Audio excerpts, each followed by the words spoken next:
Dear students, welcome back. Yes, ये series जो theme wise past 10 latest paper UGC NET pol science domain की थी, उसकी एक अंतिम पड़ाव पे लगभग हम पहुंच चुके हैं। ये सेकंड लास्ट एपिसोड है उसका, जिसमें हम governance and public policy theme के लास्ट 10 पेपर्स में जो क्वेश्चन आए हैं उसको चर्चा कर रहे हैं। इसके बाद केवल एक थीम बची है, वो है इंडियन पॉलिटी, और वो भी आ जाएगी दिसंबर के महीने में ही। यदि आप सोच रहे हैं सर क्या बोल रहे हैं, तो आप देखना शुरू कर चुके हैं pol science help YouTube channel, जो एक छोटा सा प्रयास है रिसर्च बेस्ड नॉलेज शेयर करने का, खास करके सोशल साइंस में, वो भी अभी लिमिटेड टू पॉलिटिकल साइंस, और वो भी एग्जामिनेशन पर्पस से।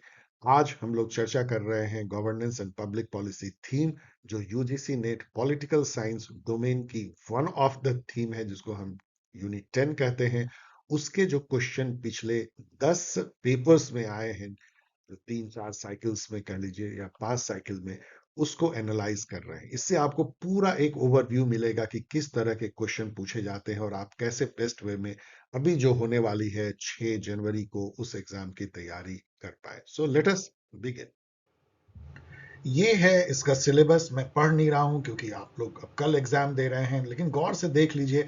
इसमें बेसिकली जो है गवर्नेंस के इशू हैं, अकाउंटेबिलिटी की हैं, institutional mechanism for good governance है, जितने भी right to information, consumer protection act, citizen charter, grievance retrieve system, ombudsman, Lokpal, ये सब है। और फिर grass root governance, Panchayati Raj है, प्लानिंग फॉर डेवलपमेंट है, और public policy as a instrument of socio economic development. Different type के पॉलिसीज की भी बात है, लाइक हेल्थ के हैं, हाउसिंग है, ड्रिंकिंग वाटर है, मनरेगा है, NHRM health, NHRM and RT है, राइट टू एजुकेशन।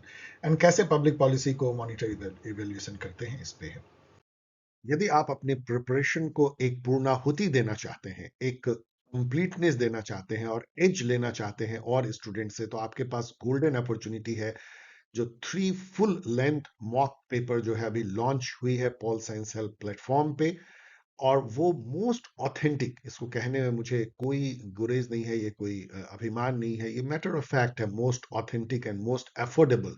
और सबसे अधिक स्टूडेंट के साथ यदि आप कंपेयर करना चाहते हैं अपने परफॉर्मेंस को बेस्ट क्वेश्चन के साथ में, जो लगभग मैच करते हैं यूजीसी नेट, थोड़े हाई लेवल के होते हैं, वो तो हम उस लेवल पे जा नहीं सकते जो अभी यूजीसी नेट जिस लेवल पे जा रही है, लेकिन जो स्टैंडर्ड लेवल है, जिससे कि आपको ना कि केवल यूजीसी नेट लेकिन असिस्टेंट प्रोफेसर सेट, इन सब एग्जाम के लिए भी हेल्प मिलता है।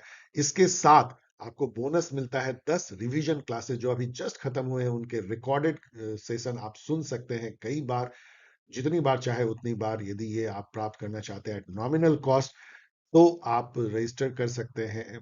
इसमें अभी तो अर्ली बर्ड डिस्काउंट भी है। अपना मेल भेजें, नेम, टेलीग्राम आईडी और मोबाइल नंबर एट paulsciencehelp@paulsciencehelp.in पे, polsc help@paulsc help.in।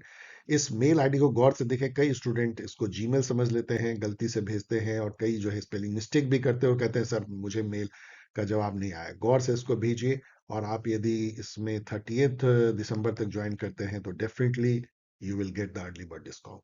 Okay then, hope that most of you will be joining it and taking advantage of it। और जो बेस्ट रिसोर्स हो सकती है, अगेन ये मैटर ऑफ फैक्टली मैं बोल रहा हूं, ऑफ कोर्स ये किंडल पे है, कुछ स्टूडेंट को किंडल से शिकायत रहती है कि पीडीएफ नहीं है, लेकिन मुझे पूरा विश्वास है कि जैसे जैसे डिजिटल एज आगे बढ़ रहा है, लोग पीडीएफ छोड़ करके किंडल पे पढ़ेंगे, क्योंकि इसमें जो बेनिफिट है वो इतनी ज्यादा है। आप पेज बाय पेज ट्रांसलेट कर सकते हो, आप हिंदी में पढ़ सकते हो, कैन यू ट्रांसलेट पीडीएफ, क्या आप फ्लैश कार्ड बना सकते हैं, क्या आप नेविगेट कर सकते हैं, क्या आप नोट्स बना सकते हैं। इसमें इतने फीचर्स जोड़ते जा रहे हैं अमेजन की, आपको वंडरफुल एक्सपीरियंस है। आप प्लीज इसको पढ़िए। उससे सस्ती किताबों का जो है दौर निकलेगा, और जो बीच में इंटरमीडिएरी होते हैं प्रिंटर, वो भी जो पैसा अननेसेसरी लेते हैं, वो भी आपके पॉकेट से बचता है। तो आप यदि इन दो बुक को देखें, तो ये एकदम कंप्लीट पैकेज है, यूजीसी नेट एग्जाम गाइड और बेस्ट 100 एमसीक्यू जो है, ये दोनों आपको लास्ट मोमेंट तक आपको हेल्प करेंगे। इसकी डायरेक्ट लिंक मैंने यहाँ दी है, यहाँ तो आप क्लिक नहीं कर सकते हैं, लेकिन जो डिस्क्रिप्शन बॉक्स होगा इस वीडियो का, वहां आपको क्लिकेबल लिंक मिलेगा। मेरा ये दावा है कि इवन अभी भी, जबकि 10 दिन से अधिक बचे हुए हैं, इन ये दो बुक आपको मेक और ब्रेक कर सकते हैं, आपके सफलता और सफलता के बीच की डिफरेंस बन सकते हैं। इसका फायदा उठाइए।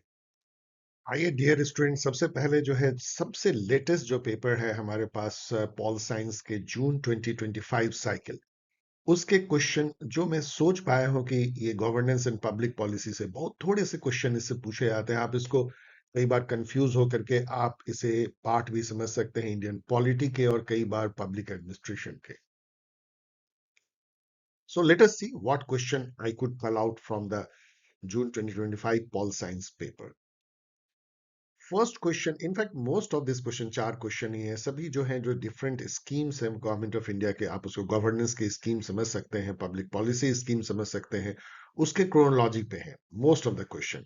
सो फर्स्ट क्वेश्चन आप देख सकते हैं, पांच इन्होंने जो है मिशन या स्कीम पूछे हैं। Rashtriya Gokul mission, then Rashtriya then rights of person with disability act है, ये भी पॉलिसी का पार्ट होता है। देन प्रधानमंत्री जन औषधि योजना जिसमें सस्ती दवाइयां मिलती है। फूड एंड न्यूट्रिशन बोर्ड बनाया गया था काफी पहले, 1964 में, आप यहाँ देख सकते हैं। And national cooperative development corporation जो है वो तो और भी पहले बनाया गया था। इस तरह के क्वेश्चन को मैंने हमेशा कहा है कि आप ब्रूट नॉलेज से नहीं सॉल्व कर सकते। ऐसे नहीं है कि आपको सब पता होगा, उसके लिए तो आपको सालों साल कितनी रिसर्च करनी पड़ेगी, कोई फायदा नहीं है। आपको बुद्धिमानी से करने की जरूरत है। लाइक आप ये समझ सकते हैं कि राष्ट्रीय गोकुल मिशन आपको पता होना चाहिए, जो कुछ मिशन मोदी सरकार के आते आते ही लॉन्च हुआ था, लाइक जन धन है या स्वच्छ भारत मिशन है, पहल योजना है। उसी तरह से राष्ट्रीय गोकुल मिशन भी 2014 में ही लॉन्च होता है, ये आपको लगभग पता होना चाहिए। और ये भी पता होना चाहिए कि ये सब जो फूड एंड न्यूट्रिशन बोर्ड है या जो नेशनल कोऑपरेटिव डेवलपमेंट कॉर्पोरेशन, ये सब बहुत पहले लागू हुआ होगा। आपको ये याद होना चाहिए कि 97th अमेंडमेंट जो है 2011 में आता है, उससे कोऑपरेटिव को फंडामेंटल राइट बनाया जाता है। तो उससे आपको इसका थोड़ा बहुत अंदाज लेना चाहिए कि सब काफी पहले हुआ होगा, उससे बहुत पहले। यदि ऐसा आपको लगता है, और ये पर्सन विद डिसेबिलिटी एक्ट जो है ये 1995 के बाद अमेंड हुआ था 2016 में, ये भी आपको पता होना चाहिए। ये सब पता होना चाहिए। वाइड रेंजिंग आप पढ़ाई करते हैं तो आपको ये सब पता होता है। This is very important act जो 2016 में रिवाइज्ड वे में लागू की गई। तो यदि ये सब आपको पता है तो आप थोड़ी बहुत इसको गैस कर सकते हैं। आप गैस ये कर सकते हैं कि right of person with disability के से कोई नया इसमें नहीं होगा, तो बी से अंत होता हुआ होगा। यदि आप ये गैस कर पाते तब तो ये ऐसे ही क्रैक हो जाता है। लेकिन यदि नहीं भी कर पाते हैं तो आप ऐसे समझ सकते हैं कि पहले जो है राष्ट्र, आप इस तरह समझिए, मान लीजिए यदि आप ऐसे समझिए कि फूड एंड न्यूट्रिशन बोर्ड जो है पहले बना होगा और राष्ट्रीय गोकुल मिशन बाद में आया होगा। सपोज यदि आप इस तरह से देखते हैं तो डी पहले आया, ए बाद में आया। अब आप देखिए कि डी ये किसमें किसमें है, इसमें है, इसमें है और इसमें है, तो इससे कोई फायदा आपको नहीं हुआ। लेकिन यदि आप यहां देखिए कि यदि आप ये गेस कर पाते हैं कि पहले प्रधानमंत्री जन औषधि योजना आया होगा और फिर जो है right of person with disability आया होगा, सपोज ये आप गेस कर पाते हैं, तो सी बी है। अब यहाँ देखिए ये बी सी है तो इससे कट गया ये, यहाँ बी सी है तो कट गया, और यहाँ सी बी, तो केवल सी बी जो है इसी दो में है, तो 50-50 गेम आप खेल सकते हैं। इस तरीके से आपको आगे बढ़ने की जरूरत हो। वैसे यहाँ पे मैंने सारा दे दिया है, ऑफकोर्स मैंने भी देख के दिया है, मैं भी इसको याद नहीं रखता हूँ, और it is difficult to remember all. लेकिन आप इससे एक आइडिया मिल सकता है किस टाइप के क्वेश्चन ये पूछ रहे हैं। ये क्वेश्चन आसान है, क्योंकि जीवीके राव कमेटी जो पंचायती राज पे बैठी थी, प्लानिंग कमीशन ने स्टैब्लिश किया था 1985 में, और ये डिस्ट्रिक्ट प्लानिंग के बारे में रिकमेंड करते हैं। उसी पर जो है 74th अमेंडमेंट में डिस्ट्रिक्ट प्लानिंग कमेटी की जो बात आई है वो इन्हीं के रिकमेंडेशन पे आई है, तो 1985। जब ये आप देख ही रहे हैं तो एक और एडिशनल इंफॉर्मेशन दो देख लीजिए। दांतेवाला कमेटी 1978 में स्टैब्लिश होती है, वो भी ब्लॉक लेवल प्लानिंग पे स्टडी करती है कि कैसा होना चाहिए। और हनुमंथा राव कमेटी बैठती है, अब इसका ईयर देख लीजिएगा, ये भी डिस्ट्रिक्ट प्लानिंग की बात करती है। नेक्स्ट क्वेश्चन देखिए, अगेन उसी टाइप के डिफरेंट मिशंस हैं, डिफरेंट योजना है, like national skill development mission. अब देखिए नेशनल स्किल डेवलपमेंट मिशन आपको पता होना चाहिए 2015 में आई है, 14-15 तो जरूर पता होना चाहिए। इसके तहत जो है पूरे इंडिया भर में स्किलिंग की जो है वो शुरू की गई। वैसे क्या परिणाम रहा इस पे डिबेटेबल है, लेकिन शुरू तो की गई। देन प्रधानमंत्री श्रम योगी मन धन योजना जो है, ये जो अनऑर्गेनाइज जो वर्कर हैं, जो किसी और अनऑर्गेनाइज वर्कर किसको बोलते हैं, जैसे स्ट्रीट वेंडर हैं, कहीं कोई प्राइवेट कोई कोई काम कर रहे हैं, कोई छोटी सी दुकान है वहां पे काम कर रहे हैं, किसी होटल में रेस्टोरेंट में काम कर रहे हैं, जहाँ कोई मतलब कोई लेखा जोखा भी नहीं कहाँ कौन काम कर रहे हैं, उसको अनऑर्गेनाइज सेक्टर कहते हैं। अनऑर्गेनाइज सेक्टर इंडिया में अधिकतर लोगों को काम देता है। ऑर्गेनाइज सेक्टर उसको बोलते हैं जो कि रिकॉर्डेड है, गवर्नमेंट के रिकॉर्ड में है कि यहाँ लोग काम करते हैं, जहाँ पे कि एम्प्लॉयमेंट प्रोविडेंट फंड और गवर्नमेंट की जो लेबर लाइसेंस ये सब लागू होती है, वो बहुत एक छोटा सेक्टर है। जबकि अनऑर्गेनाइज सेक्टर इतना बड़ा है, 90% लोग कहते हैं इंडिया में अनऑर्गेनाइज सेक्टर में लोग काम करते हैं। उनके लिए जो है ये पेंशन की योजना थी, श्रम योगी मानधन योजना। तो आप ये अंदाज लगा सकते हैं कि नेशनल स्किल डेवलपमेंट मिशन के बाद ही आया होगा प्रधानमंत्री श्रम योगी मानधन योजना। यदि आप ये अंदाज लगा सकते हैं तो आप इसको ऐसे सोचिए, ए बी होगा। अब यहाँ पे देखिए क्या बीए आपको मिलता है, तो ए बी तो ये तो चलो ठीक है, ए बी, ए बी, यहाँ बी है, तो एक तो चलिए उड़ गया, एटलीस्ट वन आपने हटाया। देन आप ये सोचिए कि आयुष्मान भारत डिजिटल मिशन जो है वो आयुष्मान भारत के बहुत बाद आया है, ये भी आपको पता होना चाहिए। आयुष्मान भारत कब आया है ये आप कभी भूल नहीं सकते, यदि आप यूजीसी नेट दे रहे हैं 2018 में आया है। तो उसके कई साल बाद जो है गवर्नमेंट ने ये डिजिटल मिशन आयुष्मान भारत का लॉन्च किया कि जितने हेल्थ रिकॉर्ड है उसको डिजिटल फॉर्म में लाया जाए, जिससे कि हम समझ पाए अपने इंडिया के हेल्थ को कि कैसे हेल्थ के इश्यूज हैं, जो उनको कैसे ठीक किया गया एक बीमारी को, तो दूसरे जगह भी उसको हम लर्न कर सकते हैं, लर्निंग। तो इसके लिए किया गया। तो आप हमेशा अंदाज लगा सकते हैं कि जब ये 2018 के बाद होगी और नेशनल स्किल डेवलपमेंट मिशन 2015 में ही, तो इसका मतलब ए पहले आया, ई बाद में आया। तो ए ई को चलिए सर्च करते हैं। अब यहाँ देखिए ए ई तो है इसमें, तो ये ठीक है, ए इसमें भी है। और ए इससे तो कोई फायदा हुआ नहीं, मतलब इससे क्या हुआ कि आपको कोई फायदा नहीं हुआ, क्योंकि आपने जो चुना था ए आपको हर जगह जो है मिल रहा है। लेकिन यहाँ पे देखिए ये मिल रहा है, इसका मतलब ये वैसे भी डबल क्रॉस चेक हो गया कि ये गलत है, ये ऑप्शन सही नहीं है। अब इसी तरीके से यदि आप मिनिमम वेजेज एक्ट लाइए, तो आपको पता होना चाहिए मिनिमम वेजेज एक्ट कब से है। को ये तो अंदाज होगा, यदि आप इतना पढ़ते हैं एक्ट्स एंड ऑल गवर्नेंस की, बहुत पुराना होगा। इसका मतलब पहले सी आई होगी और तभी ए आया होगा। और इस नॉट ओनली दैट, पहले सी आई होगी फिर बी आई होगी। तो चलिए सी ए सी बी ढूंढते हैं। तो सी ए इसमें है, सी ए इसमें है, लेकिन इसमें ए सी है, तो ये भी गायब हो गया। देखिए एक और गायब हमें हो गया। और सी बी यदि हम ढूंढे तो यहाँ पे सी बी है, यहाँ पे सी बी है, तो यही दो जो है बच जाता है। अब इन दो में आप देखिए कि लास्ट में जो है बी है और ई है। बी है प्रधानमंत्री श्रम योगी और ई है आयुष्मान भारत डिजिटल मिशन। यहाँ पे आके आप हाथ से कंफ्यूज हो सकते हैं थोड़ा सा। यहाँ 50-50 है, गेस वर्क है। पहले जो है प्रधानमंत्री श्रम योगी मनधन योजना है 2019 में, और ये आयुष्मान भारत डिजिटल मिशन 2021 में। इसका मतलब ये है कि जो आयुष्मान भारत डिजिटल मिशन से अंत होता हुआ जो है वो सही होगा। तो इस तरीके से आपको इन सब प्रॉब्लम को सॉल्व करना चाहिए, ना कि ब्रूट नॉलेज से। एटलीस्ट 50-50 तो आप कर ही सकते हैं। नेक्स्ट क्वेश्चन इसमें देखिए, arrange the following in chronological order according to their year of launch. Again जो है आपको लगता होगा सब ये सब एक ही तरह क्वेश्चन पूछ रहे हैं गवर्नेंस एंड पब्लिक पॉलिसी में, तो ये आपको एक अंदाजा भी लगना चाहिए कि इस टाइप के क्वेश्चन अभी पूछे जा रहे हैं। तो ढेर सारे जो है 20-25 अभी हाल में, जो पिछले 2-3 सालों में जितनी योजना लॉन्च हुई है, लाइक मिशन कर्मयोगी से लेके और विश्वकर्मा योजना एंड गिग वर्कर्स के लिए, एंड जितने भी स्वामित्व योजना, स्वनिधि योजना, पीएम गति शक्ति, कर्म योगी, ये सब जितने भी स्कीम है वो, और फिर जो शुरू में जब मोदी सरकार आई थी तो उस समय में जो उन्होंने योजना लॉन्च की थी, जो मैंने बताया भी आपको 2014-15 में जन धन से लेके पहल और स्वच्छ भारत, उन सबको भी थोड़ा याद कर लीजिए। बीच वाले को यदि आप, जो 2020 में भी बहुत अच्छे अच्छे स्कीम आए थे, लाइक आत्मनिर्भर से लेकर के, और जो कोरोना के काल में तो रोजगार के लिए जो उन्होंने किया था वो, जैसे अभी जी राम जी लेके आए हैं, तो इस सब पे काफी आपको नॉलेज होना चाहिए। अब यहाँ पे देखिए मैं सीधा ही आपको दे रहा हूं, मैं सेम मेथड बोलूंगा तो काफी देर लगेगी, लेकिन उसी मेथड से आपको करना है कि पहले कौन आया बाद में। जैसे नमामि गंगे भी वो स्कीम है जो कि 2014 सब में आई है। तो 2014 वाले स्कीम लगातार पूछे आते हैं। जब मोदी सरकार आई थी तो बहुत सारे नए नए स्कीम लेकर के आई थी, उसमें से जन धन, स्वच्छ भारत, नमामि गंगे, पहल, ये सब स्कीम थी। तो नमामि गंगे उस टाइम की स्कीम है।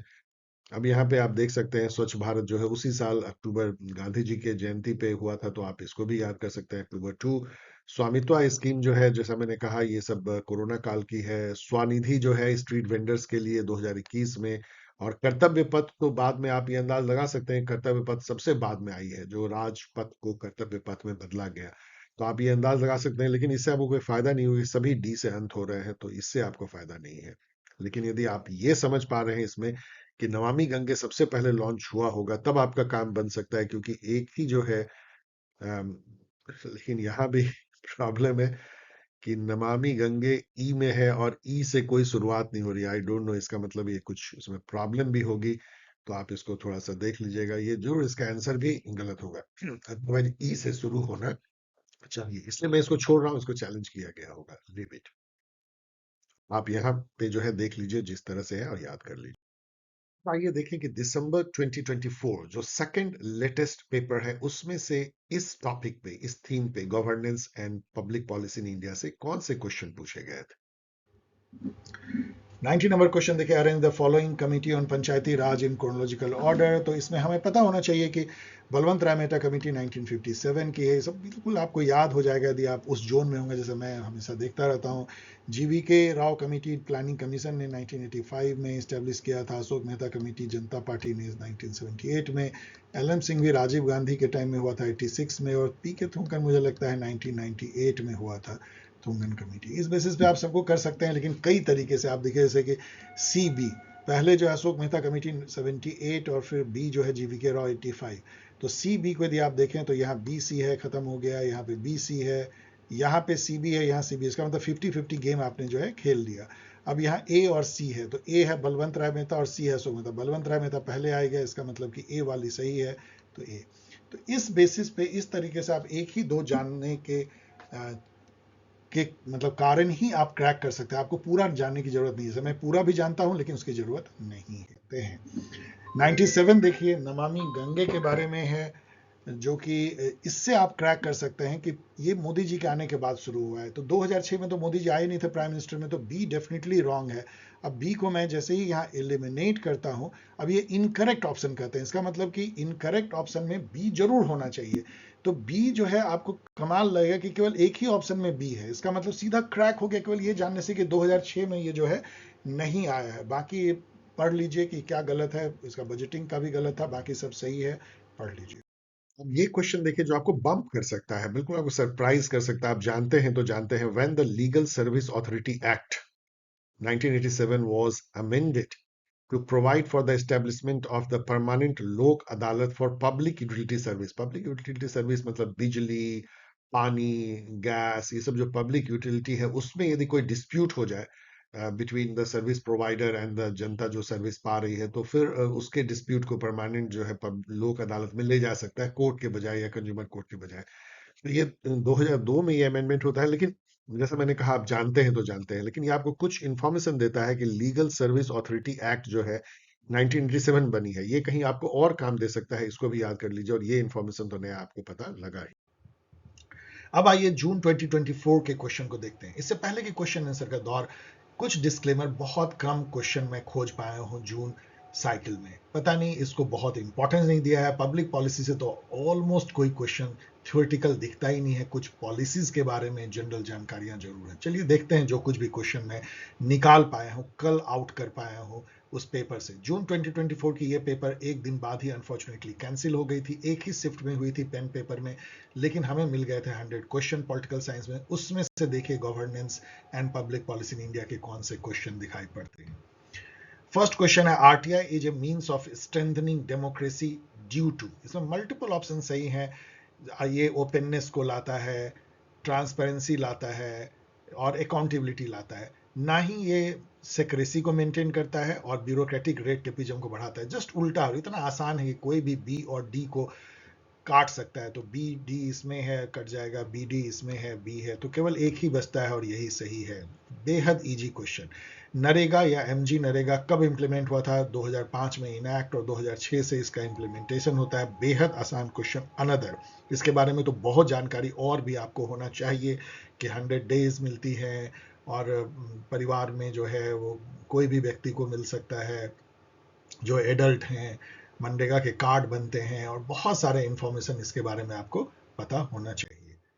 Which committee was appointed by Janata Party government to review the working of the Panchayati Raj institution? ये सब बेहद आसान क्वेश्चन है। वी ऑल नो कि जनता पार्टी जैसे ही 77 में बनी, 78 में मुझे लगता है, या 77 78 में ही अशोक मेहता कमेटी का उन्होंने फॉर्मेशन किया, जिसकी रिकमेंडेशन पे कभी अमल हुआ नहीं, क्योंकि उन्होंने जो है 2 टियर पंचायती राज की अनुशंसा की थी, लेकिन एक्चुअल में जो इम्प्लीमेंटेशन हुआ वो बलवंत राय मेहता कमेटी, जो कि 1957 में बनी थी, बेसिकली कम्युनिटी डेवलपमेंट प्रोग्राम के इफिकेसी को इवेलुएट करने के लिए, उसकी जो 3 टियर थी वो लागू हुआ। लेकिन अशोक मेहता कमेटी एक और कारण से जानी जाती है, न्याय पंचायत की अनुशंसा करने के लिए।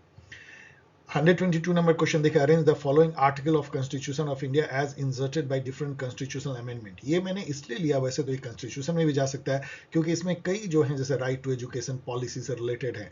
तो यदि आप देखेंगे कि सबसे बाद में कौन है, तो यहाँ पे entry of Ladakh in first schedule जो है, ये तो 2019 में होता है, जब लद्दाख को जम्मू कश्मीर से अलग करके एक यूनियन टेरिटरी बनाया जाता है। तो इससे बाद में तो कोई नहीं होगा, तो डी से अंत होता हुआ एक ही है, और इसके चलते आपका ये क्वेश्चन क्रैक हो जाता है। वैसे राइट टू एजुकेशन, तो सी देखे तो राइट टू वर्कर, तो participate in management side 43A है, वो आती है। फिर ए आती है राइट टू एजुकेशन, ये आ जाती है 1976 में ही, और फिर इसके बाद ये 2005 में राइट टू इंफॉर्मेशन आती है। फिर ई आती है कोऑपरेटिव सोसाइटी 2011 में, कॉन्स्टिट्यूशन में 97th अमेंडमेंट के थ्रू कोऑपरेटिव सोसाइटी की स्थापना करने को फंडामेंटल राइट बनाया जाता है। और अब जो 9B भी जो है शेड्यूल जो है, उसमें शेड्यूल या पार्ट जोड़ा जाता है। Then national judicial appointment committee आती है 2015 में, और सबसे लास्ट में 2019 में लद्दाख को जो है शेड्यूल 1 में डाला जाता है, फर्स्ट शेड्यूल में as a union territory. Arrange the following committee related to Panchayati Raj institution in the chronological order, ये सेकेंड है। तो मैंने, चूंकि ये एकदम इतने अरबिट हैं कि मैंने सीधा ए जो है, जो इसका ऑफिशियल आंसर दे दिया। आप इसको नेट पे जाके खोज लीजिएगा। ये जो है ये तो और भी अरबिट है, और मैं आपके लिए ये टास्क छोड़ जा रहा हूँ, क्योंकि ये कह रहे हैं कि ये जो कमेटी बनी है या कमीशन अर्बन लोकल गवर्नमेंट की इंडिया में, उसको क्रोनोलॉजिकली अरेंज कर रहे हो, सभी इतने अरबिट है। National commission on urbanisation, committee on budgetary reform, committee on service condition of municipal employ, rural urban relationship committee, taxation inquiry committee, बहुत अरबिट है। मैं इसका ऑफिशियल आंसर भी मैं नहीं देख पाया हूँ, तो आपके लिए मैं छोड़ जा रहा हूँ। इस तरह क्वेश्चन को कुछ नहीं कर सकते। अब चलिए, जून 2024 की फिर 4 सितंबर को रीटेस्ट होती है। 3 महीने स्टूडेंट का ऐसे ही बिना किसी कारण के बर्बाद हो जाता है कंफ्यूजन में। वो अब फिर जो है CBT टेस्ट होती है, कंप्यूटर बेस्ड, और वो 2 शिफ्ट में होती है। फर्स्ट शिफ्ट के क्वेश्चन को देखते हैं, governance and public policy in India. First है एडवांटेजेस ऑफ सोशल ऑडिट क्या है। तो चूंकि एक ही चुनना है, इसमें कुछ बहुत करीब करीब आंसर हैं।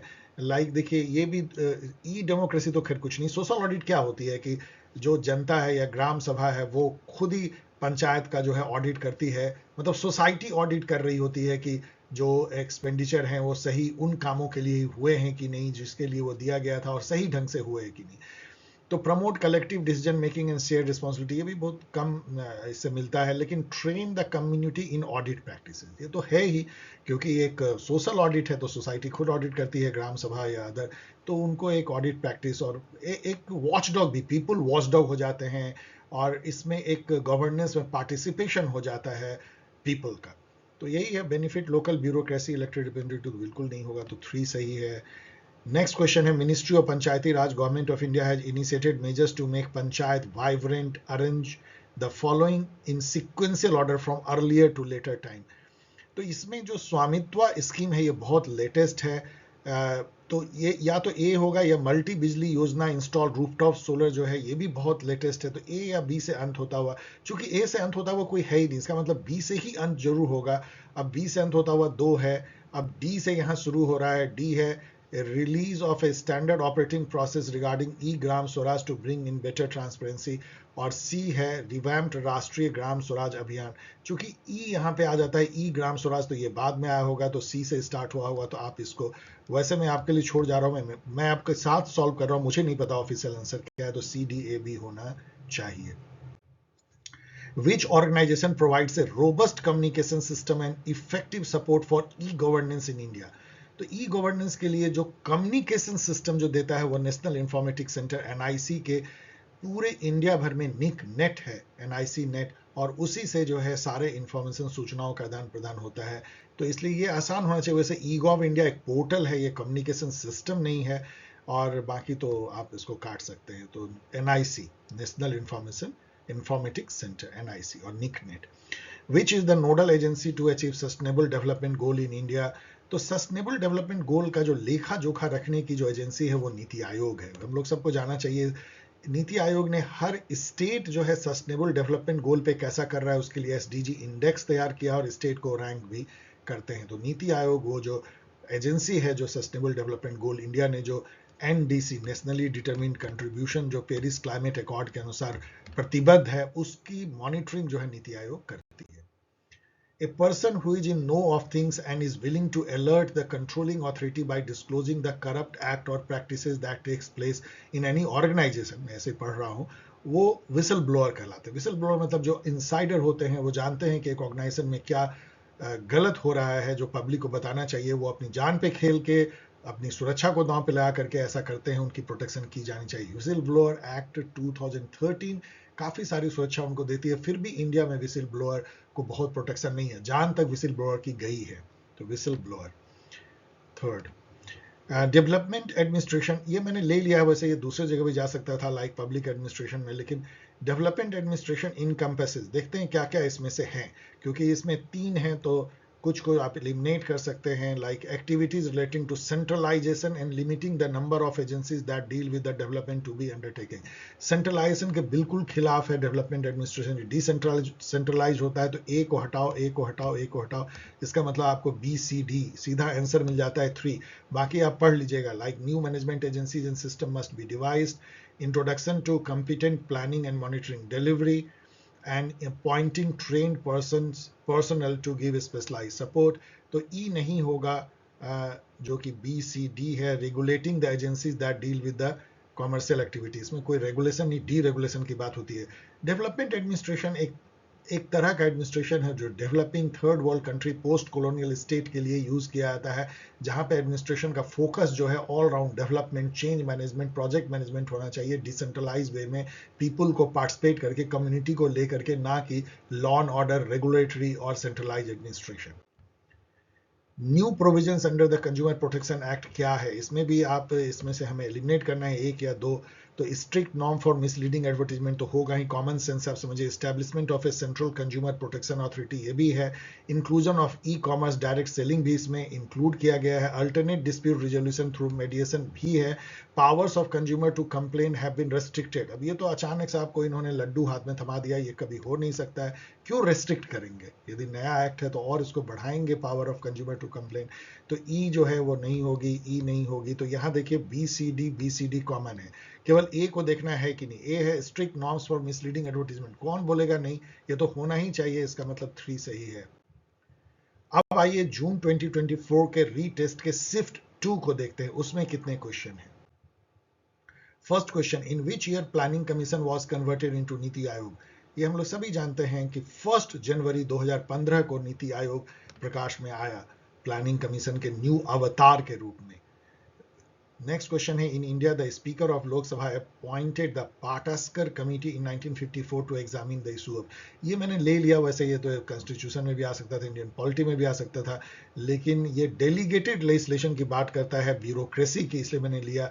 पाटस्कर जो हैं, इनका पूरा नाम आप पढ़ लीजिएगा, बहुत ही विद्वान व्यक्ति थे जो कि कॉन्स्टिट्यूएंट असेंबली के मेंबर थे. मध्य प्रदेश के सबसे ज़्यादा समय तक जो है वो गवर्नर रहे और केंद्र में मंत्री भी थे. उनको बनाया गया था पाटस्कर कमेटी, उनकी अध्यक्षता में बनाई गई थी 1954 में. जो डेलीगेटेड लेजिस्लेशन होता है, जिसको कि सबऑर्डिनेट लेजिस्लेशन कहते हैं, वो लेजिस्लेशन जो कि ब्यूरोक्रेसी के द्वारा बनाई जाती है, उसको हम रूल रेगुलेशन कहते हैं. कानून को इम्प्लीमेंट करने के लिए उसको डेलीगेटेड लेजिस्लेशन या सबऑर्डिनेट लेजिस्लेशन कहते हैं. उस पर कमेटी बनी थी, पाटस्कर कमेटी. आपको पता होना चाहिए कि इसी इशू पर एक पार्लियामेंट्री कमेटी भी, उसका नाम है Subordinate Legislation Committee. Under which Prime Minister's 73rd and 74th Constitution Amendment Act was passed. यही वो एक्ट था, ये दोनों, इससे जो है पंचायती राज व्यवस्था लाई गई, उसको कॉन्स्टिट्यूशनल मैंडेट दिया गया, और 74 से अर्बन लोकल बॉडी को कॉन्स्टिट्यूशनल मैंडेट दिया गया. और ये दोनों जो एक्ट, जो अमेंडमेंट एक्ट पास हुए थे, वो 1992 में हुए थे, जबकि PV Narasimha Rao prime minister थे. इनफैक्ट पीवी नरसिम्हा राव के टाइम में इतने लैंडमार्क जो हैं लेजिस्लेशन सब आए हैं, जैसे कि लेजिस्लेशन या सुधार कहिए, जो पूरी एलपीजी लिबरलाइजेशन, प्राइवेटाइजेशन, ग्लोबलाइजेशन उन्हीं के टाइम में आई, जो इकोनॉमिक लिबरलाइजेशन है, और 73rd 74th अमेंडमेंट भी। उसके बाद मनमोहन सिंह जी के टाइम में भी बहुत लैंडमार्क जो हैं कुछ गवर्नेंस के एक्ट आए, लाइक आरटीआई 2005 में आती है। एक साल बाद जो है एमजी नरेगा इंप्लीमेंट होता है 2006 में, और राइट टू एजुकेशन 2009 में इंप्लीमेंट होती है, और फूड सिक्योरिटी एक्ट जो है 2013। इनफैक्ट इससे ज़्यादा कभी भी जो है पीपल सेंट्रिक गवर्नेंस के जो है एक्ट नहीं पास हुए थे जितनी मनमोहन सिंह जी के टाइम में हुए। एक बार फिर से हम लोग सरदार मनमोहन सिंह को नमन करते हैं, जिनका देहांत अभी हाल में हुआ है। Find out the correct statement from the following. तो इसमें से करेक्ट अब देखिए क्या क्या है इसमें, तो एक या दो जो है, तो यहाँ मैं लिख भी दिया हूँ, एलिमिनेट बी पढ़ते हैं। The consumer protection act 2023 has repealed and replace the earlier consumer protection act 1986। अभी हम लोगों ने देखा कि ये 2019 में आया था, ना कि 23 में। तो चलिए, ये तो खुद ही गलत हो गया। बी को एलिमिनेट करने से हमें क्या मिलता है, ये खत्म हो गया, ये खत्म हो गया। अब जो है सी जरूर होना चाहिए। Earliest democratic institution in the world for the redressal of citizen grievance is the Russian institution. नहीं, वी ऑल नो कि ये स्वीडन में जो है सबसे पहले ओम्बड्समैन आया था। तो सी जो है डेफिनेटली गलत है, तो सी को भी खत्म कर लीजिए, तो आपको मिल जाता है ए डी ई। ए का मतलब है Niti Aayog, like planning commission was also created by an executive resolution of the government of India, बिल्कुल सही है। और डी है the first administrative reform commission of India recommended the setting up of Lokpal and Lokayukta 1960s में, सही है। और ई है the first ARC administrative reform commission was headed by Morarji Desai, ये भी सही है। अब आइए दिसंबर 2023 के जो पेपर है, ये भी एक ही पार्ट में आया था, परहैप्स पेन एंड पेपर था, तो उसके क्वेश्चन को जो इस यूनिट 9 या governance and public policy in India से, चलिए देखते हैं। अब देखिए ये क्वेश्चन कितना आसान हो जाता है, कितना आपको हेल्प किया है सेटर ने। 73rd constitutional amendment 1992 has stipulated the following major provisions regarding panchayat. एक ग्राम सभा में ब्ला ब्ला छोड़ दीजिए, मैं नहीं पढ़ रहा हूं। आप जब यहां आएंगे सी पे, the legislature of a state can not endow the panchayat with any more power and authority for their functioning as institution. ये साफ लिखा है कि जितना चाहे उतना स्टेट दे सकता है। कैन नॉट इतना हार्ड है कि स्टेट लेजिस्लेचर उसको नहीं दे सकता और पावर। तो इसलिए सी को बिल्कुल एलिमिनेट कर दीजिए। सी यहाँ है, सी यहाँ है, सी यहाँ, और आपका आंसर मिल गया। बाकी कुछ करने की जरूरत नहीं, एलिमिनेशन। अब यहाँ देखिए सिटीजन चार्टर के बारे में पूछा है। दो डेट तो आप कभी भूल नहीं सकते। एक, जब पहली बार ये वर्ल्ड में जॉन मेजर, उस समय में मैं मेमोरी से बोल रहा हूँ, जॉन मेजर यूके के प्राइम मिनिस्टर थे, लेकिन 1991 टाइम था, दैट इज डेफिनेट। तो वहां पे जो है सिटीजन चार्टर यूके में लागू किया गया था और पूरे दुनिया में फैला। सिटीजन चार्टर का मतलब ये होता है, चार्टर ऑफ राइट्स कह लीजिए। As far as service delivery is concern, आप बैंक में जाते हैं, आपके क्या अधिकार है, कितने मिनट में आपको चेक इशू होना चाहिए, बैंक ड्राफ्ट इशू होना चाहिए, अकाउंट ट्रांसफर हो जाना चाहिए, नई पासबुक मिलनी चाहिए। यदि ये बोर्ड पे लिखा हुआ हो कि हम आपको ये सर्विस स्टैंडर्ड गारंटी करते हैं, यदि नहीं तो आप इस मैनेजर से मिलिए, that is called citizen charter. पहले गवर्नमेंट ऑर्गेनाइजेशन ने सिटीजन चार्टर जारी किया इस बेसिस पे, और फिर प्राइवेट एंड अदर ऑर्गेनाइजेशन भी जारी करने लगे। इंडिया में 1997 में जो है सिटीजन चार्टर मूवमेंट शुरू होता है या सिटीजन चार्टर इंप्लीमेंट होती है। यहाँ पे देखिए द कॉन्सेप्ट ऑफ अकाउंटेबिलिटी, तो उसके बारे में चार स्टेटमेंट है। अकाउंटेबिलिटी क्या होता है, जैसे मान लीजिए कि पॉपुलर सॉवरेनिटी है, हम लोग क्या है, हम लोग सॉवरेन है, we the people of India have given the constitution. तो लेकिन हम लोगों ने नेताओं को, अपने रिप्रेजेंटेटिव को जो है ये जिम्मेदारी दी है कि हमारे बिहाफ में वो गवर्न करें, शासन करें। तो वो हमारे प्रति अकाउंटेबल है, हम उनके अकाउंट्स ले सकते हैं। अकाउंट लेने का मतलब यही होता है जो यहाँ पे लिखा गया है। Accountability exist in A relationship when the performance और function of an individual or body is subject to another oversight, direction, or request that the individual or body should provide justification for their actions। तो जो नेता है जिनको हम चुनते हैं, वो जो भी डिसीजन लेते हैं उनके लिए वो हमारे प्रति अकाउंटेबल हैं, उनको जवाब देना होता है। और वो फोरम कहाँ है जो जवाब देते हैं, वो संसद है। संसद में उनको जवाब देनी होती है कि पीपल, आपने हमें चुन के भेजा, हमने ये निर्णय क्यों लिया है। इसलिए संसद इतनी पवित्र जगह है जहां पे कि अकाउंटेबिलिटी जो हमारे रिप्रेजेंटेटिव के हमारे प्रति बनती है। This is called accountability. अब यहाँ पे अकाउंटेबिलिटी चेन को भी समझने की कोशिश कीजिए। जो पूरी गवर्नेंस का जो क्रियाकलाप होता है गवर्नमेंट ऑफ इंडिया में, मान लीजिए गवर्नमेंट ऑफ इंडिया में बोल रहा हूँ, वैसे ही राज्य में भी होता है, वो क्या कौन करते हैं, ब्यूरोक्रेट करते हैं, ऊपर से लेके नीचे तक, सेक्रेटरी से लेके अंडर सेक्रेटरी और सेक्शन ऑफिसर तक। वो किसको अकाउंटेबल होते हैं, उनकी अकाउंटेबिलिटी कौन लेता है? उनकी अकाउंटेबिलिटी जो चुने हुए मंत्री होते हैं विभाग के, वो लेते हैं, वो अकाउंटेबिलिटी लेते हैं, वो अपने मंत्रियों के प्रति अकाउंटेबल होते हैं। मंत्री किसके प्रति अकाउंटेबल होते हैं? मंत्री जो है इंटर्न, जो है लोकसभा या राज्यसभा, तो पार्लियामेंट के प्रति जो अकाउंटेबल होते हैं, कलेक्टिवली भी और सम्मिलित रूप से जो है कैबिनेट जो है या काउंसिल ऑफ मिनिस्टर अकाउंटेबल होते हैं पार्लियामेंट को। और पार्लियामेंट किसको अकाउंटेबल होती है? पीपल को। तो इस तरीके से जो ट्रिपल चेन बनती है, ब्यूरोक्रेट टू मंत्री, मंत्री टू पार्लियामेंट और पार्लियामेंट टू पीपल, तो पीपल अल्टीमेटली जो है पूरा सिस्टम पीपल को अकाउंटेबल होता है। अब ये कितना जमीन पे आता है वो तो आप जानते हैं। There are various types of, तो ये सही है। There are various types of accountability, the legal accountability, कानून के रूप में आप कैसे अकाउंटेबल हैं। सोशल अकाउंटेबिलिटी, जो सोशल फोरम है, सोशल इंस्टीट्यूशन है, वो कैसे अकाउंटेबिलिटी तय करती है। जुडिशियल अकाउंटेबिलिटी, जुडिशरी भी अकाउंट लेती है, आप उसके प्रति भी डिफरेंट एंटिटी जवाबदेह हैं। Political accountability, administrative accountability. B भी सही है। सी देखिए, अकाउंट तो ए बी जरूर होना चाहिए। अब देखिए इसमें ए बी है, इसमें नहीं है, इसमें ए बी नहीं है, तो दो ऐसे ही गायब हो गया। अब सी को केवल देखिए, accountability can be found only in the institution and processes of the developed country. ये तो मतलब बहुत ही गलत सेंटेंस, ऐसे ही आपको क्रूड लगता होगा, आउटलैंडिश। केवल डेवलप्ड कंट्री में अकाउंटेबिलिटी होगी, डेवलपिंग कंट्री में नहीं होगी। तो सी को आप काट दीजिए तो आपका ऐसे ही आंसर मिल गया। इसका मतलब डी जरूर गलत होगा। The effectiveness of the public officials cannot be evaluated through the process of accountability. It can be evaluated. जितना अच्छा accountability process उतना ही effective जो है आपकी governance या administration है public office है। तो A and B are correct. अब यहाँ देखिए, arrange the following committee chronologically. तो गोरवाला कमिटी जो है ये 1951 में ही आ जाती है। फर्स्ट एडमिनिस्ट्रेटिव जो रिफॉर्म की कमिटी कह सकते हैं आप एक तरीके से। फर्स्ट एडमिनिस्ट्रेटिव रिफॉर्म कमीशन 1966 में आती है, और वोहरा कमेटी 1993। जो नेक्सस है पॉलिटिशियन, क्रिमिनल और ब्यूरोक्रेट्स के बीच में, उसको वो उजागर करने के लिए सांथानाम एंटी करप्शन कमेटी 1962। तो इसका मतलब क्या है कि ए से शुरू होगा और सी से अंत होगा। तो ए से शुरू और सी से अंत केवल एक ही ऑप्शन है, तो आप इसको क्रैक कर लेते हैं।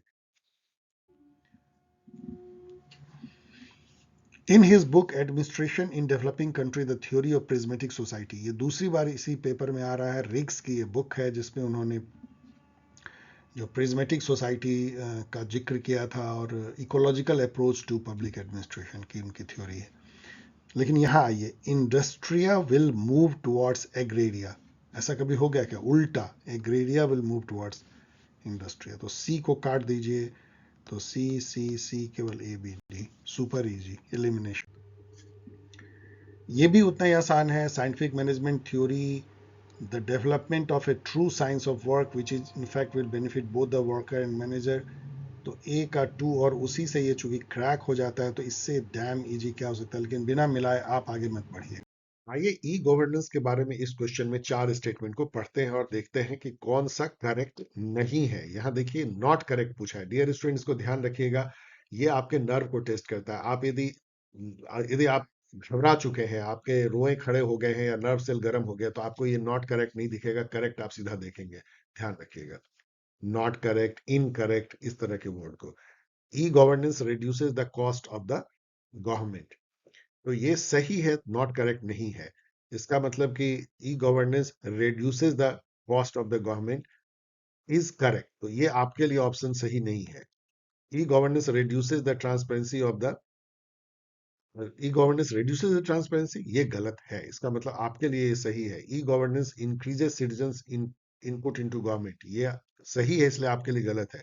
E governance increases bureaucratic red tapism, ये गलत है, इसलिए आपके लिए सही है। इसका मतलब बी और डी आपके लिए सही है। ध्यान रखिएगा इस बात को। एजर्सन है, contracting out and public private partnership are now part of the reality of public services and decision making in many countries, ये सही है। There is a divorce between a complex reality of decision making associated with governance and the normative codes used to explain and justify government. ये दोनों statement सही हैं, उसको मैं अभी एक्सप्लेन नहीं कर रहा हूँ, लेकिन दोनों स्टेटमेंट सही हैं। काफ़ी डाइवोर्स हो गया, एक नॉर्मेटिव कैसे गवर्नेंस होनी चाहिए और कैसे गवर्नेंस होती है, लेकिन ये इसका एक्सप्लेनेशन तो नहीं है, इसलिए मेरे हिसाब से सही है, टू इन्होंने दी। अब जून 2023 के पेपर देखते हैं, जो कि 2 शिफ्ट में हुए थे, सीबीटी था। यहाँ पे क्वेश्चन थोड़े उटपटांग आए थे, इसमें कट ऑफ भी बहुत कम गया था, तो इस बात का ध्यान रखिएगा कि इसमें आर्बिट क्वेश्चन आपको ज्यादा मिल सकते हैं। मैंने कुछ ही स्लाइड पहले 47 नंबर अकाउंटेबिलिटी क्वेश्चन पे देखिए, काफी विच कुछ अमंग द आपको फॉलोइंग बताया है। स्टेटमेंट आर यहाँ पे करेक्ट ये रिगार्डिंग अभी पोस्ट केवल एडमिनिस्ट्रेटिव बिहेवियरलिज्म। अकाउंटेबिलिटी की अब बात है। पोस्ट बिहेवियरलिज्म एडमिनिस्ट्रेटिव का जो 7 अकाउंटेबिलिटी जो क्रीडो है, पब्लिक ये मैंने हर एडमिनिस्ट्रेशन पे जगह है, दिया यहाँ हुआ है, पहले देखिए आर हर का गाइड में पहले देख लीजिए डेविड करेक्ट या ईस्टन के, इनकरेक्ट उसको यदि आप एक बार देख एडमिनिस्ट्रेटिव लेंगे या अकाउंटेबिलिटी दिमाग में रख इंटरनल लेंगे तो ये बन अकाउंटेबिलिटी जाएंगे। मैकेनिज्म है। यहाँ अब कोई यहाँ पे सोसाइटी देखिए नहीं कि अकाउंट ले रही है, पीपुल नहीं ये ले रही है, इसमें आपको पार्लियामेंट ढूंढना है नहीं ले कौन रही है, सही जुडिशरी और नहीं कौन ले गलत रही है। है।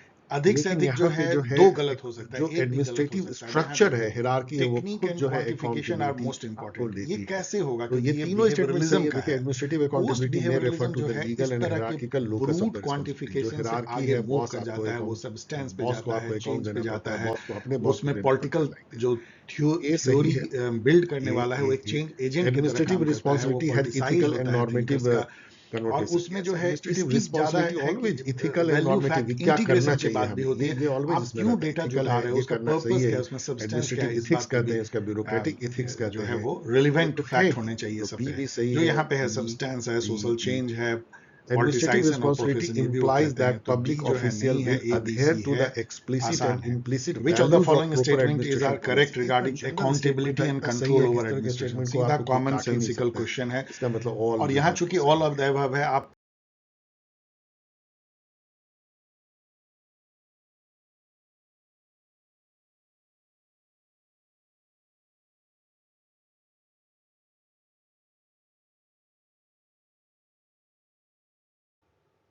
Which of the following are included in PM Modi's vision of developed India as Panch Pran. तो ये तो कई जगह अब आप देखेंगे, बोर्ड पे भी आपको लिखा हुआ मिलेगा। तो आप देख सकते हैं, मैंने पांचों प्रण यहाँ पे दे दिया है। Goal of developed India, remove any trace of colonial mindset, pride in our roots, unity, sense of duty. तो इसमें देखेंगे तो यूनिटी, सेंस ऑफ ड्यूटी है, गोल ऑफ डेवलप्ड इंडिया है, और इंटीग्रिटी इसमें कहीं आपको नहीं दिखेगी। तो ये दो दिखता है। आत्मनिर्भर भारत तो इसमें कहीं पे ऐसा दिख नहीं रहा है। सिक्योरिटी भी नहीं दिख रही है। खैर यहाँ पे मल्टीपल होगा, ये दो जो है बी और डी तो डेफिनेटली इसमें आपको दिखते हैं।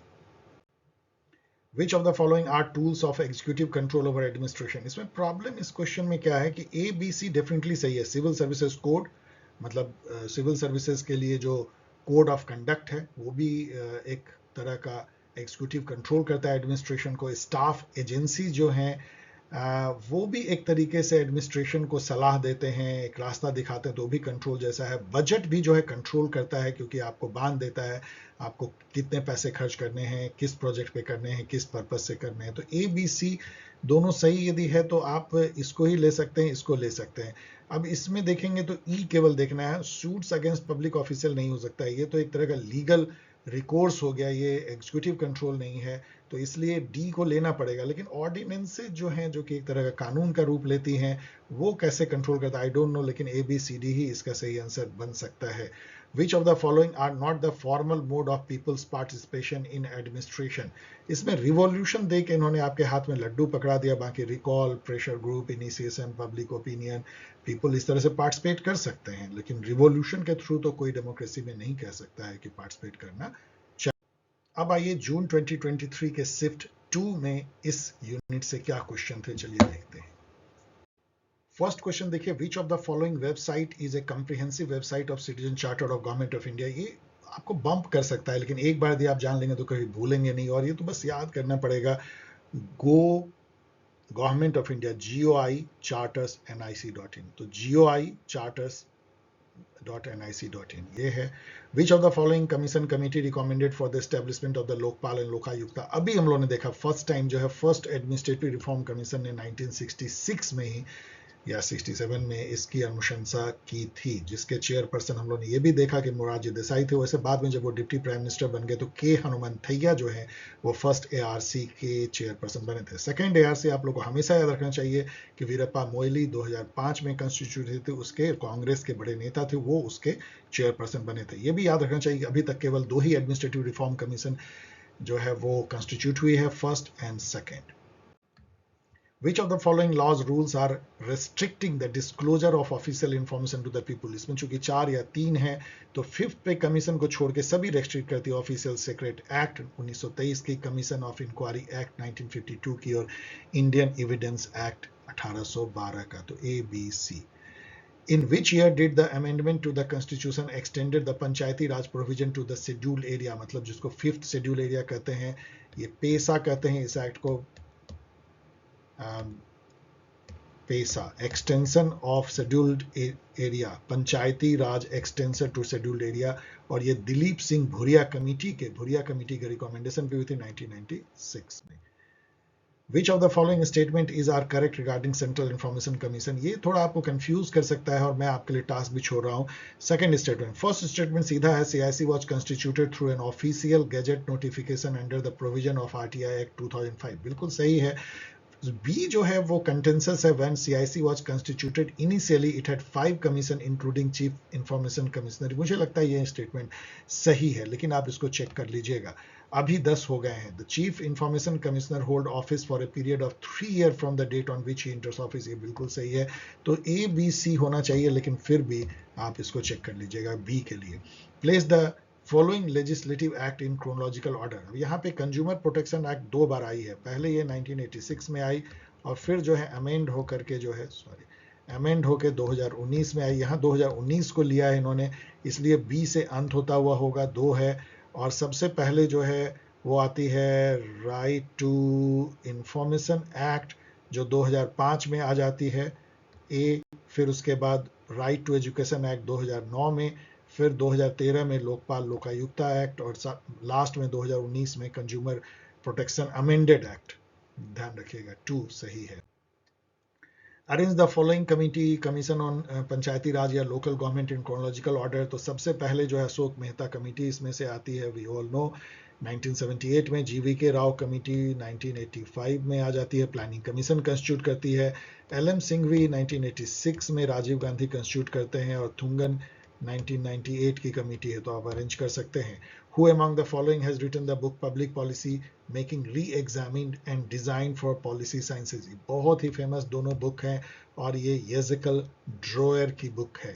यहाँ पे जो है ये भी बुक उतनी ही फेमस है, और थॉमस आर डाई की अंडरस्टैंडिंग पब्लिक पॉलिसी 1972 की, और उतनी ही है हैरोल्ड लैसवेल की famous book A preview of policy science. यहाँ पे ये भी याद कर लीजिए कि हैरोल्ड लैसवेल को हम फादर ऑफ पॉलिसी साइंस भी कहते हैं. लास्ट क्वेश्चन इस साइकिल में देखिए, NITI Aayog was established through the cabinet secretariat resolution. अभी हम लोगों ने देखा कि 1/1/2015 ये दूसरी बार आपको इस वीडियो में ही मिल रहा है, वैसे अलग अलग साइकिल में. तो इतना इंपॉर्टेंट ये डेट है 1/1/2015. याद कर लीजिए, NITI Aayog as a new अवतार ऑफ प्लानिंग कमीशन. अब आइए हम लोग 2022 के शिफ्ट 1 पे चलते हैं. मतलब अभी हम लोगों ने 2 पेपर देख लिए. आपने ये भी देखा होगा कि 2021 में काफी ज्यादा जो है वो क्वेश्चन पूछे गए थे, लेकिन 2022 में उतने ज्यादा question. Who among the following contributed to the framing of National Rural Employment Guarantee Act? यदि आप नरेगा के बारे में यदि पढ़ोगे कि कौन इसका आर्किटेक्ट था इंडिया में, तो एक ही व्यक्ति है जो जहन में आता है, वो है ये जेंटलमैन. ये हैं तो बेल्जियम के, इनका नाम है जीन दायर जी. अभी भी ये आए थे क्योंकि नरेगा के कुछ किसान जंतर मंतर दिल्ली में भूख हड़ताल कर रहे थे, तो ये उनको ज्वाइन करने के लिए आए थे. ये इंडिया में ही रहते हैं. और जब UPA 1 की सरकार थी 2004 से 2009 के बीच में, तो उसमें नेशनल एडवाइजरी काउंसिल में शायद मेंबर भी थे, और ये काफ़ी करीबी थे, सोनिया गांधी इनकी सुनती थी.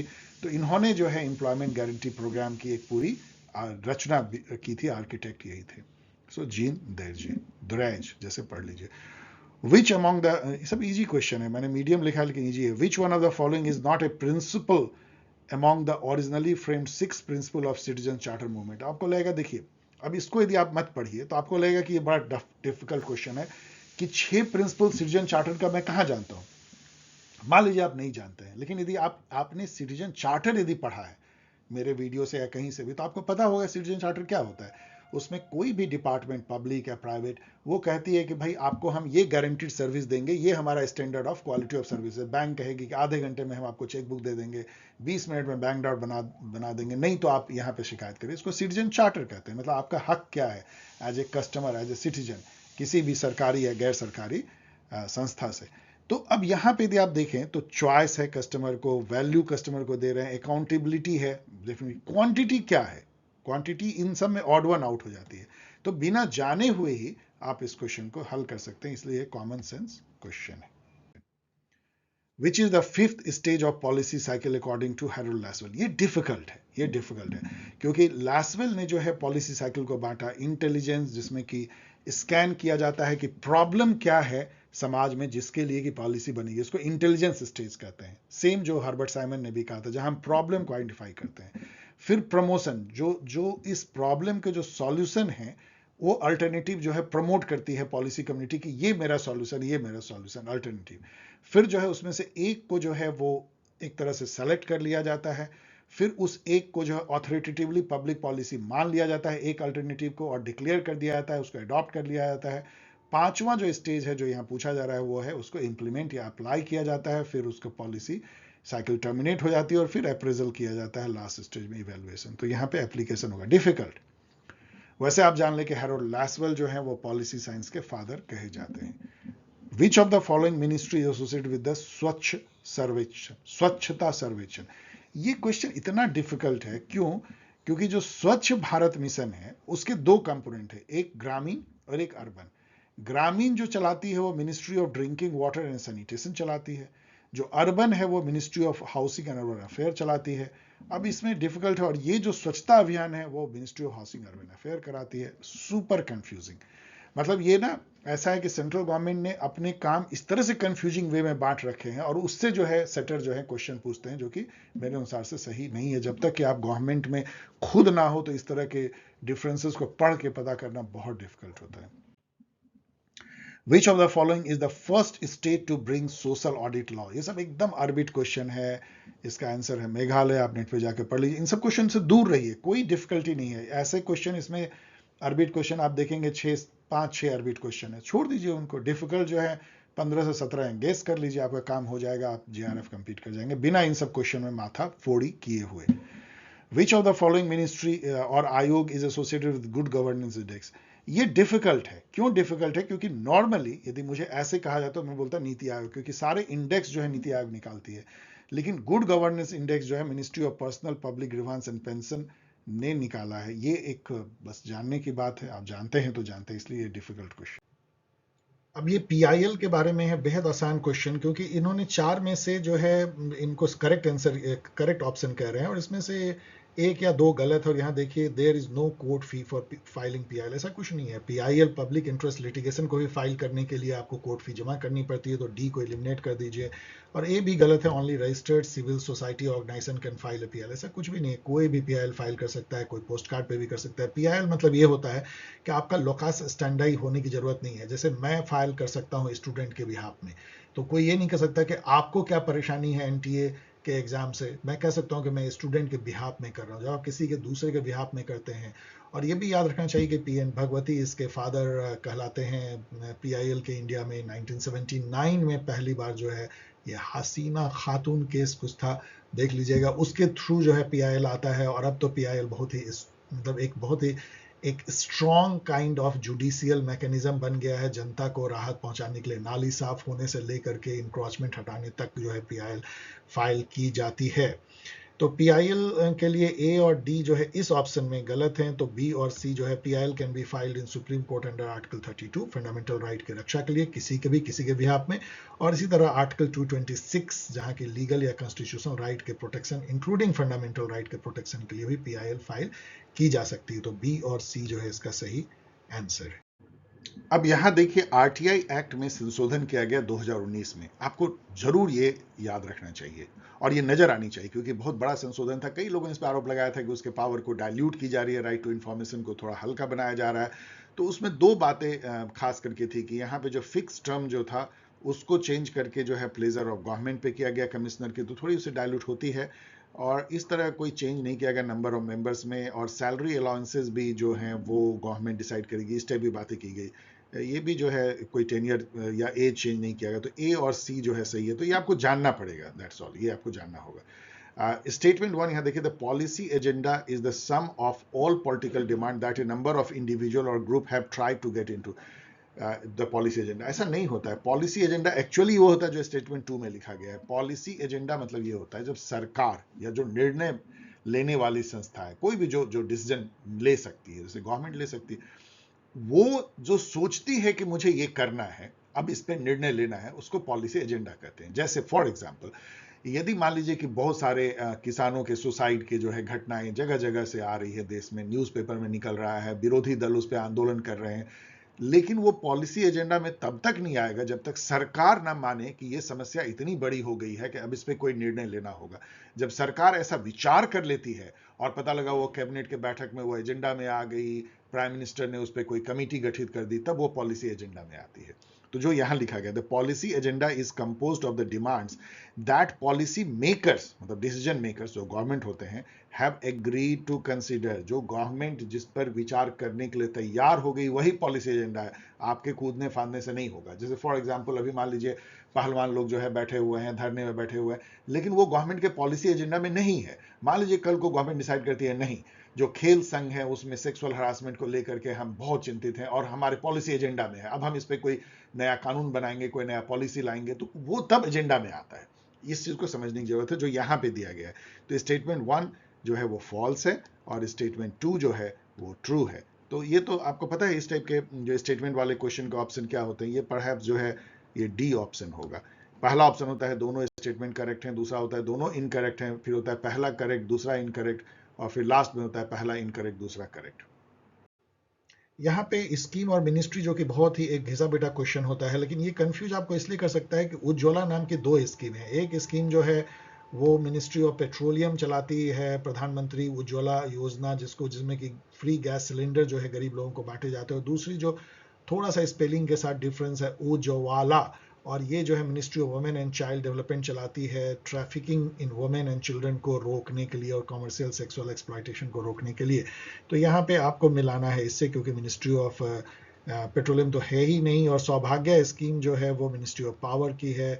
तो इन दोनों से आप मैच कर सकते हैं। Atal pension Yojana ministry of finance की, और national social assistance programme ministry of rural development की है। तो आप इसको आगे मैच कर लीजिए। अब आइए फाइनली मार्च 2023 के सिफ्ट 2। जब मैं मार्च 2023 कहता हूं तो ये पिछले साइकिल का पेपर है, इस बात को ध्यान रखिएगा। थोड़ा 3 महीने लेट से हुआ था सिफ्ट 2 के paper. Who among the following was the first president of National Consumer Dispute Redressal Commission? एकदम अरबिट है, कौन याद रखता है? चलिए ऑफिशियल आंसर ये आप चेक भी कर सकते हैं। How was NITI Aayog formed? इसको मैंने मीडियम लिखा है इसलिए क्योंकि आप इन दोनों में कंफ्यूज कर सकते हैं कि resolution of the union cabinet से ये बना था या एग्जीक्यूटिव ऑर्डर से बना था।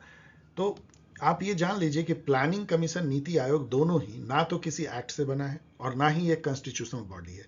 तो जब ये दोनों ही नहीं होती है तो एक ही तरीके से बनती है। कैबिनेट जो होती है उसकी बैठक में रिजोल्यूशन पास होता है, उस रिजोल्यूशन से ऑफकोर्स एक एडमिनिस्ट्रेटिव ऑर्डर निकलती है, लेकिन बेसिकली इसका सही आंसर है कि resolution of the union cabinet.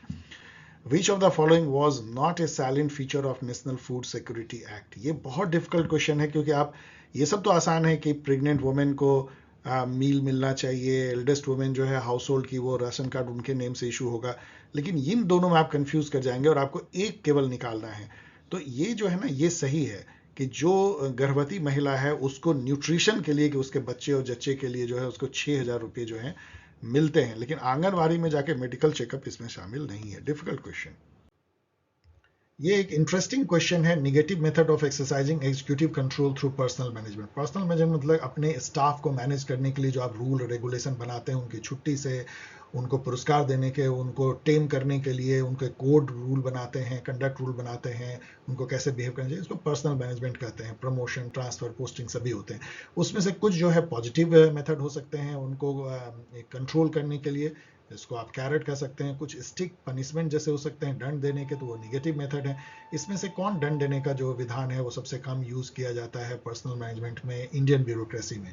क्या वो इम्पोजिशन ऑफ कैश फाइन है, या इशूइंग रिटन वार्निंग है, या reducing employ in rank salary after a full inquiry है, या एडमिनिस्ट्रेटिव रेप्रीमेंड मतलब डांट लगाना है, minor deviation from the desired behaviour pattern? सब कुछ की जाती है, डांट लगाई जाती है राइटिंग में, सेंस्योर किया जाता है, reduce the employ in rank and salary after full inquiry भी किया जाता है, डिसमिसल भी किया जा सकता है, रिटर्न वार्निंग तो बात बात पे दी जा सकती है, लेकिन कैश फाइन आप देखेंगे इंडिया में बहुत कम लगाया जाता है, नहीं लगाया, ना के बराबर।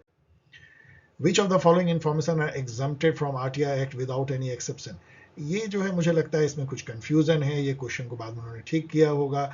यहाँ पे ए और डी दोनों, इसका सही आंसर जो ऑफिशियल आंसर था ए बी सी डी, मतलब चारों। और उसमें जो information that would enhance financial accessibility of government department, इसका क्या मतलब, इसको क्यों एग्जाम किया जाए, कुछ पता नहीं।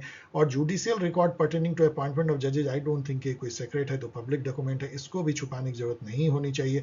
आई डोंट थिंक ये एग्जम्प्ट है। वैसे सुप्रीम कोर्ट अपने को कई चीज़ों से एग्जम्प्ट किया है, लेकिन वो एक्ट में इस तरह की कोई बात नहीं है। तो मेरे हिसाब से तो केवल जो है information pertaining to deliberation at cabinet meeting and information which would impede the process of investigation होना चाहिए। मैंने अगले स्लाइड में पूरा ही दे दिया है कि कौन कौन से जो है वो एग्जम्प्ट है, उसको गौर से पढ़ लीजिएगा। 7 और 8 जो क्लाउजेज हैं या सेक्शन है आरटीआई एक्ट के, वो उन सारे इंफॉर्मेशन को इन्यूमरेट करते हैं जो एग्जम्प्ट हैं। खास करके जो फिड्यूसरी ट्रस्ट में रखे जाते हैं, थर्ड पार्टी इंफॉर्मेशन, प्राइवेसी से रिलेटेड, ये सब एग्जम्प्ट हैं। कुछ ऑफिशियल सेक्रेट एक्ट से हैं, कैबिनेट की बैठक की है, सिक्योरिटी से रिलेटेड है, जैसे सुरक्षा, फ्रेंडली रिलेशन, ये सब हमारे कंट्री का आहत ना हो, तो ये सब है। लेकिन ये इसलिए ये क्वेश्चन जो है वेग है। यही मैं कह रहा था, इसको पढ़ लीजिएगा कि कौन कौन से इंफॉर्मेशन एग्जम्प्ट हैं। 8 और 7 में भी कुछ आते हैं, वो भी पढ़ लीजिएगा, लेकिन उसमें से आप देखने के बाद भी आपको समझ में नहीं आएगा। Who among the following are included in the GST Council?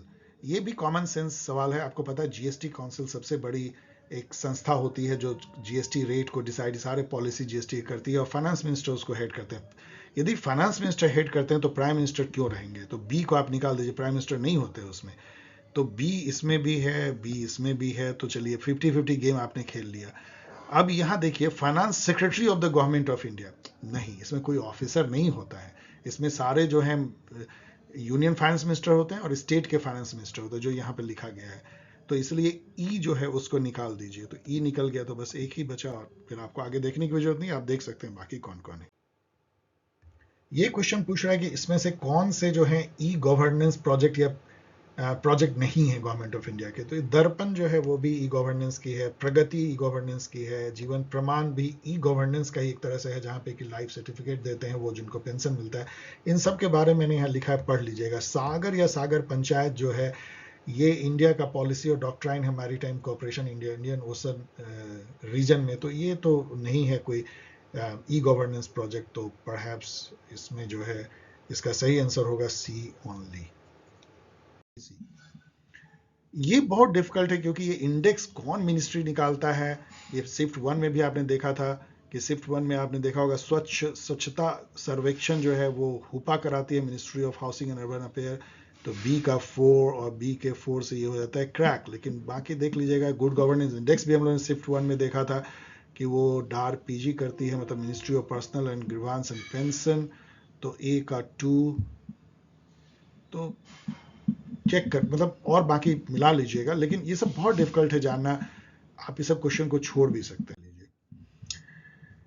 ये भी क्वेश्चन इतना डिफिकल्ट है, मैंने बताया आपको कि सेकंड एआरसी ने 15 रिपोर्ट दिए हैं। मैंने अगले स्लाइड में डाल दिया, एक बार फिर से याद कर लीजिए। अब उसमें कौन पहले आया है कौन बाद में आया है, ये कहते हैं इनका सही क्रम ये है।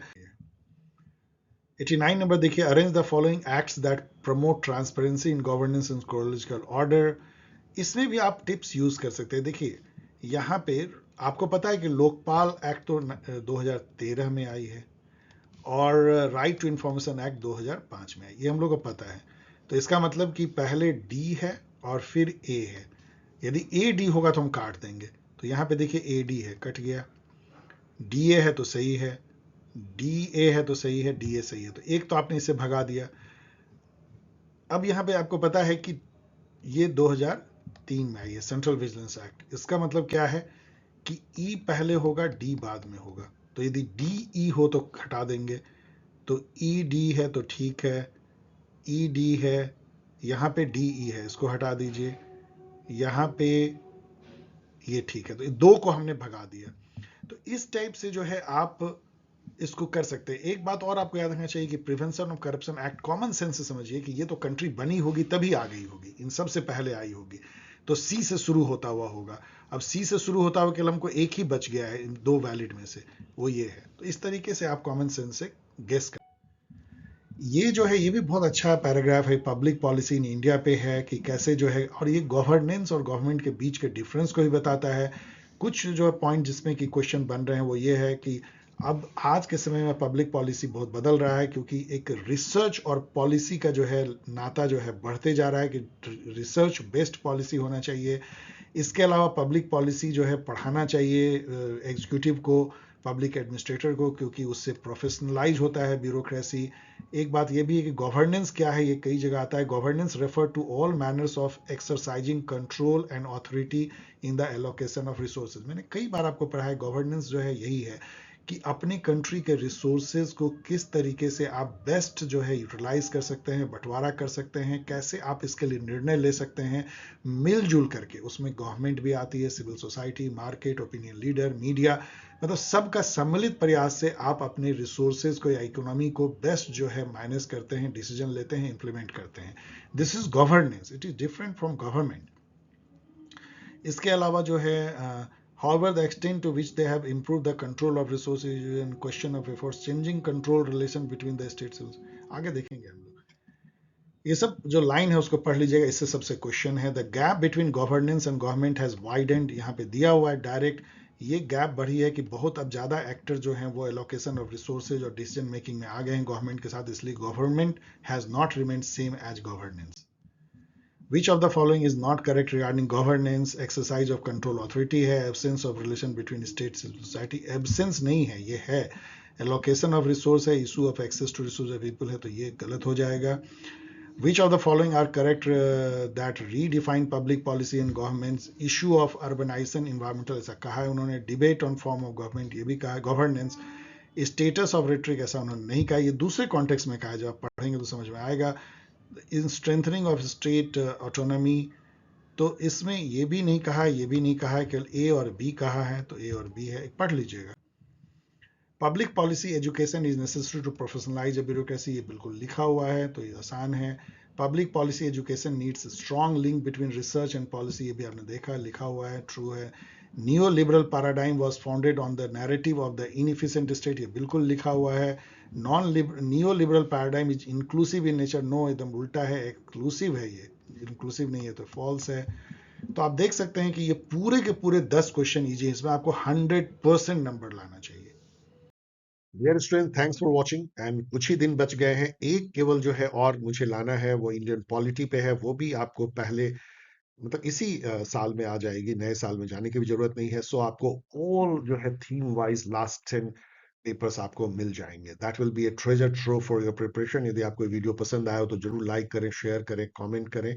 और आपको बताना, फिर से एक बार रिमाइंड करना है, यदि आप फुल लेंथ मॉक ज्वाइन करना चाहते हैं along with the revision classes, जो कि वंडरफुल वे है लास्ट मोमेंट में देखने का रिवीजन, आपको 10 रिवीजन क्लासेस रिकॉर्डेड मिलते हैं along with 3 full length mock.